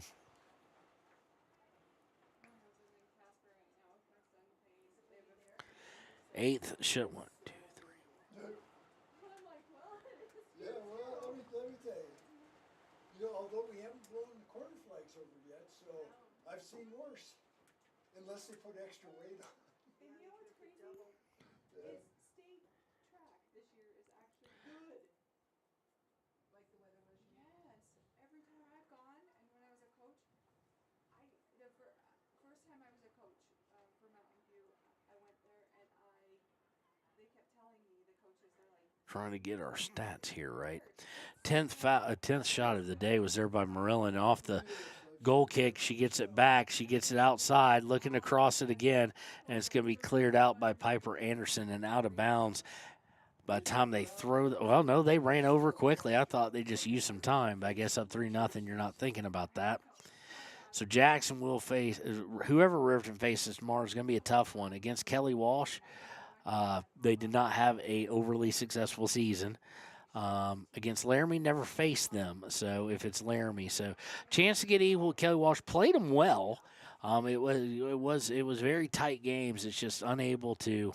That trip to Casper area where we've in those two trips in about 2 weeks span or week and a half span to Natrona and to Kelly Walsh, just were not good to anybody. Both Riverton boys and girls shut out both times going to Casper. So it will be interesting to see if it is Kelly Walsh, who in my head I'm thinking it might be. And now stolen back away by Jackson, but they're going to lead too far out. It will be a Riverton throw. I'm trying to get when it was. I don't remember Riverton against Kelly Walsh at home overly well. So I think this is it. Yes, Riverton won 2-0. So they do have a chance. I mean, more than just a chance. On that day, you had your first goal was scored by Decatur Yarber. She had a day, 2 shots, 1 goal, 1 assist. And then she assisted Cammie Paskett. Defense was phenomenal, only allowed 7 shots. So that's who I'm thinking is Riverton with a chance to finish third in the state, but they're trying to get a score here. Paskett gets stripped off of it. Mejarado tries to keep it, unable to do so, and they're going to get it up with 8:48 to go. It'll be a throw for the Jackson Lady Broncs.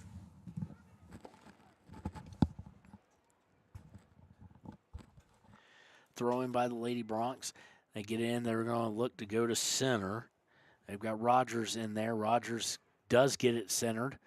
And they're trying to come down towards it. Marilyn with it. They gave her a look for a second. Watch out. She can score quick, as we know. It's going to be cleared out momentarily and now taken away by Paskett. Paskett looking to get it to Yarber. And it's going to be taken away by Montez. Montez bringing it near side. Looks to center it. Gordon's going to get a hold of it. Now you know Gordon's arm is just not just hurting because of what happened to it. But when she's running, she's not bringing that one up because that thing looks heavy. That brick on her arm, but credit her for coming out and playing. Of course, with that cast, we've seen football players play, so no real danger in damaging it any further.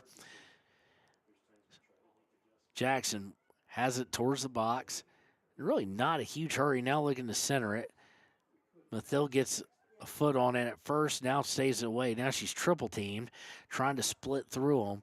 And that's the one thing that Jackson does very well is when they realize you're in trouble and not able to really survey what's around you, you're trying just to get through, they collapse on you and take the ball away, and they are able to look up because they've got the numbers advantage. They don't do the double and triple team until you're at the point where you're fighting for that possession. Then they just assure they're going to get it, and they make you just look down. You're looking at feet. You're trying to get the ball through, and next thing you know, you've turned the ball over. Can't sing the praises enough of this Jackson Lady Bronx team. Riverton is a good team, very talented, made it all the way to the state semifinals. However, Jackson is extremely good, extremely well coached by Holscher. Of course, their boys team is epically talented this year. But the girls' team may be overshadowed a bit at times.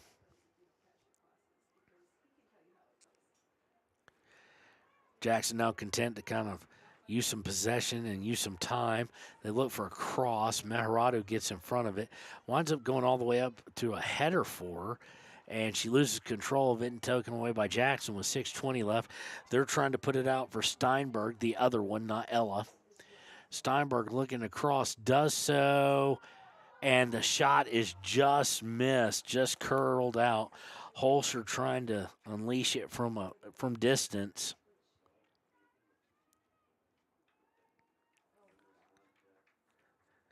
And if the bad part is it had the height.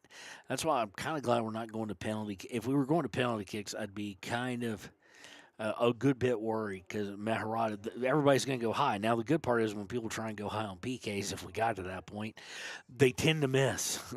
That's usually how those PKs are not taken advantage of. So, but that one was a perfectly placed shot. Just the wind carried it a little bit, had the perfect curve. Just you could tell it was wanting to curve further and further right and in between and just couldn't because of the wind. Throw in stolen by Jackson Hole. Jackson Hole looking to work down the near sideline with 5:15 left. There, Steinberg's going to have it deflected off. It'll be a corner. Let's see who they're going to have take this. Or are they going to do the short corner? I can now say this because, heck, Coach Holscher likes him, so she's better than I was. But when I coached at certain levels, I'm not a fan of the short corner. I believe it robs you of a lot of things. This one's going to be taken by Ella Steinberg, and she's by herself. So they're going to go screams in, screams across, and now put towards goal. And Aspen Gordon gets a foot out there nicely to stop the shot from – that is number 15, and we don't have who that is. So we're going to write that in here.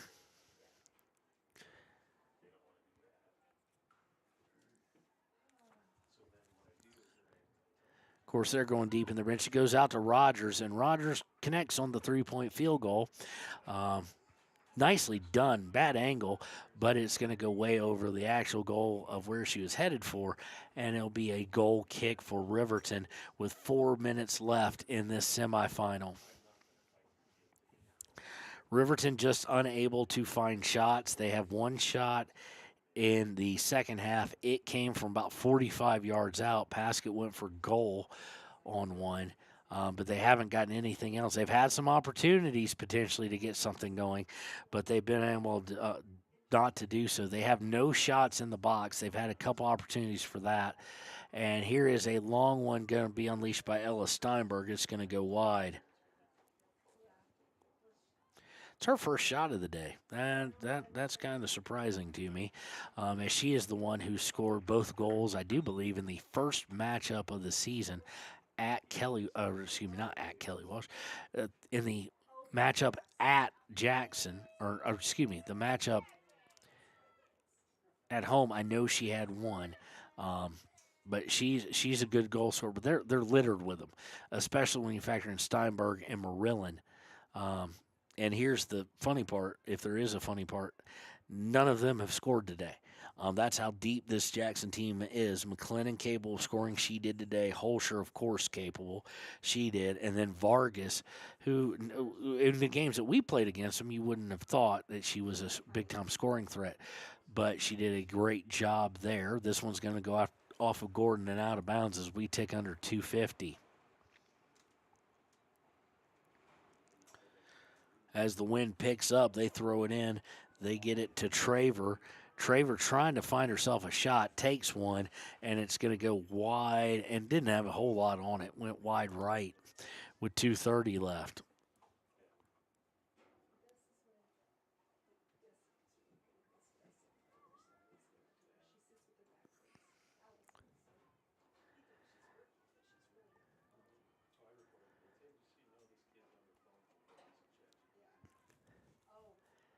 Riverton now, after the goal kick, trying to work its way down. It's going to go out of bounds off of them, so it'll be a throw with 2 minutes left. And Jackson Hole will now know for a fact they are headed to the finals against the winner of Kelly Walsh and Laramie. I'm trying to see if I can get kind of a look on it for you guys.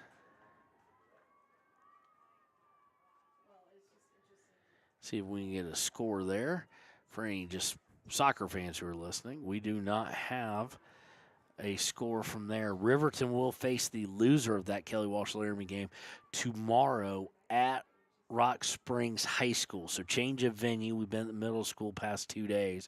We will play at 9 a.m. We will go live with the Hampton Inn Suites pregame show at approximately 8:45.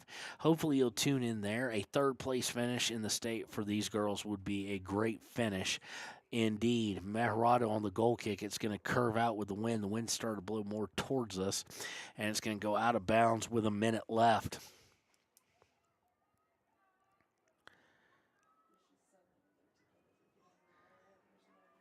Throw in. Jackson's going to try and look. They're going to now turn towards goal, looking to go outside to, I don't think that's Rogers, but that looked to be, I think it's Crabtree. Look for a cross there. Maharado just stepped in front of it, picked it out of nowhere. Morton going to try and get through.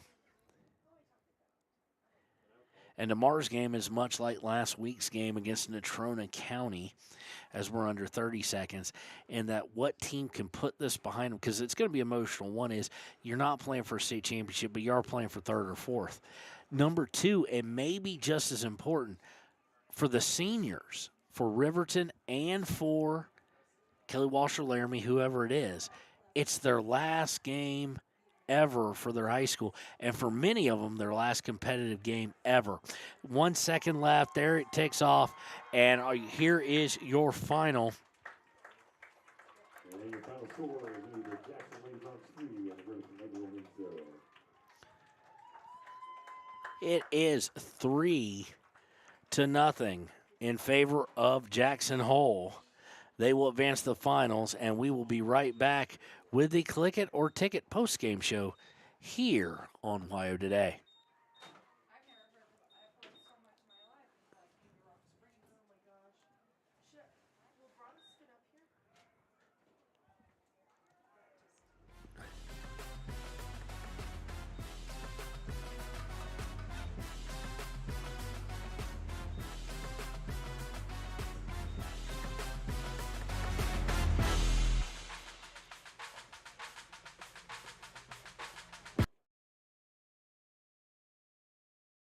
Overhead Door Company of Riverton and Lander is your premier dealer for quality windows and doors, featuring quality brands like Anderson, Colby, Larson Storm Doors, and more. Overhead Door Company is proud to support our Fremont County student athletes.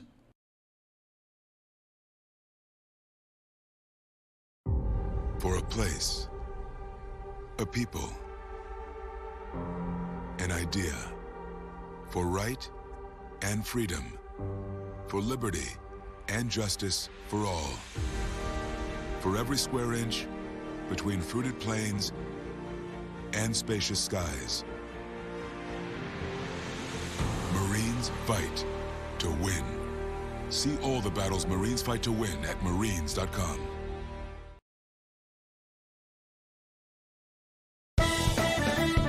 Shoshone Rose Casino and Hotel is proud to support youth sports in Fremont County. Enjoy a meal at the Deca Gai He restaurant. Deca Gai He is Shoshone for the eating house. Open daily from 7:30 a.m. until 9 p.m. Try a weekend getaway with the family in one of their comfortable, pet-friendly guest rooms and enjoy the heated swimming pool. Book online at ShoshoneRose.com and remember to support Fremont County youth sports. Go team!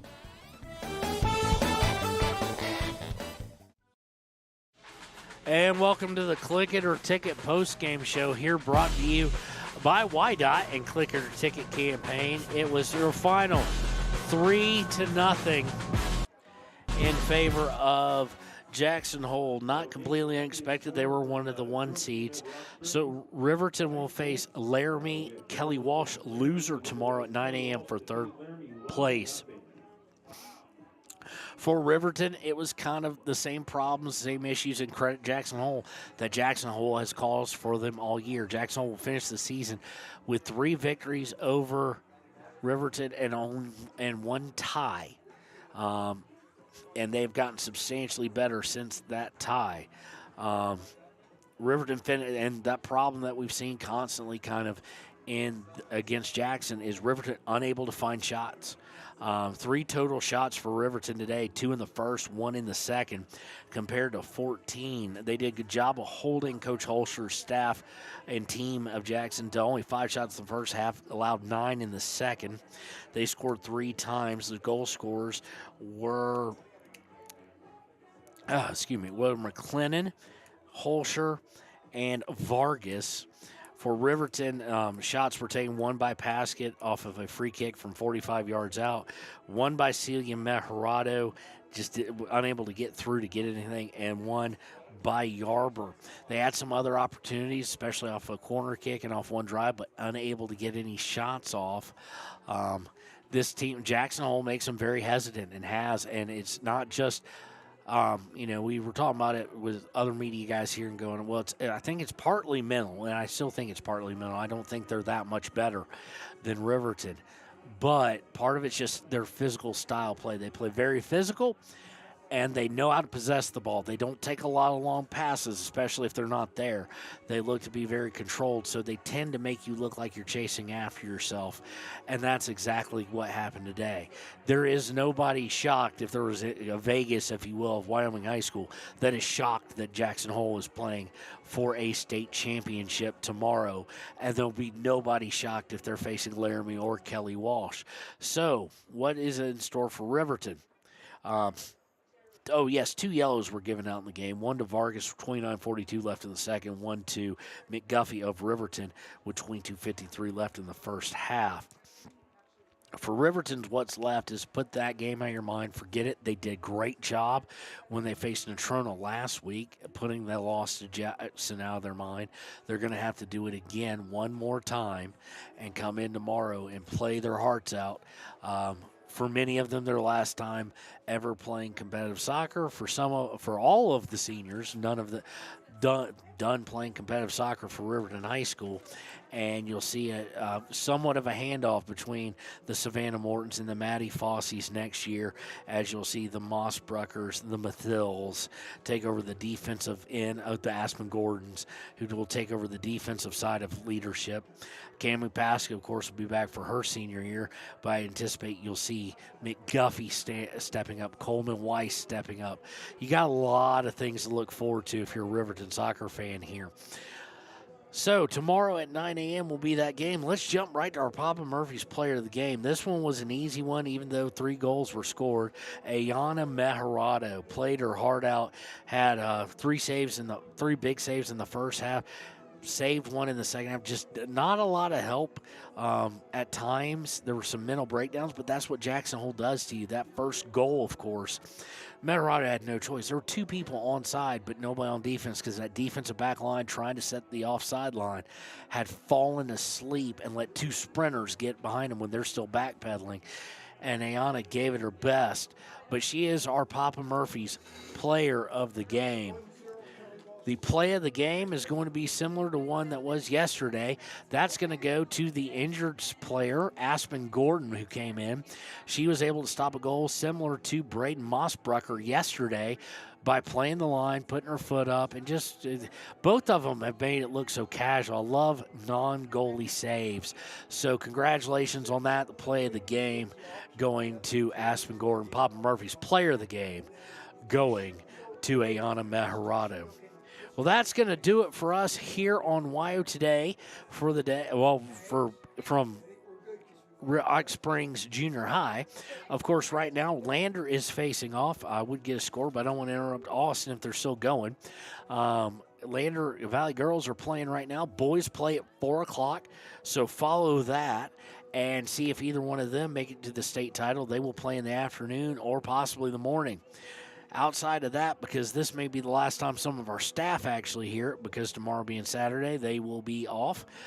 We want to thank the whole crew, engineer Kirk Baxter, program director Rusty Harris, office manager Leanne Sanderson, general manager Robert Stover. Want to thank also cameraman Connor for helping me out this year, and we want to thank a couple of people who helped hand out programs for us and operated the boards this sports year, as they are both seniors. We want to congratulate on their pending graduation on Sunday. Logan Davis and the salutatorian of Riverton High Schools, and kind of the one I'm going to brag about. Katie Shields, one of our board ops, they will be graduating, moving on to greener pastures, than helping out their parents on the radio side of things. We want to thank them as well. We're forgetting our great sales staff, Kelly Davis, Sam Tower, and John Burberry. For Kevin Shields and the rest of the team at WYO Today, we'll see you tomorrow at 9 a.m. as it'll be Riverton versus the loser of Kelly Walsh and Laramie.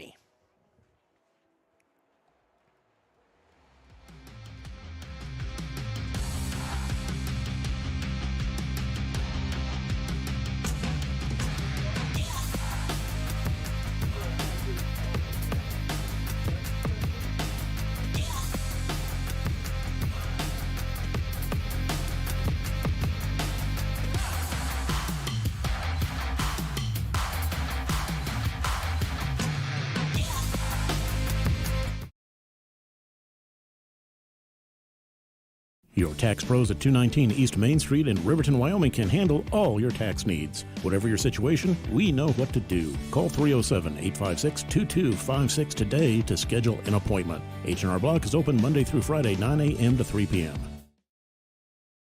381 Subs and Salads is the newest addition to Fremont County. They offer salads, sandwiches, ice cream, and Lotus drinks. 381 Subs and Salads is located at 702 East Main Street in Riverton. Enjoy fresh-made pizza, pasta, calzones, and subs at Peretz, 519 West Main in Riverton. Open for lunch and dinner Monday through Friday. Closed on weekends. Call 857-7306 to order for pickup or delivery with DoorDash. Peretz.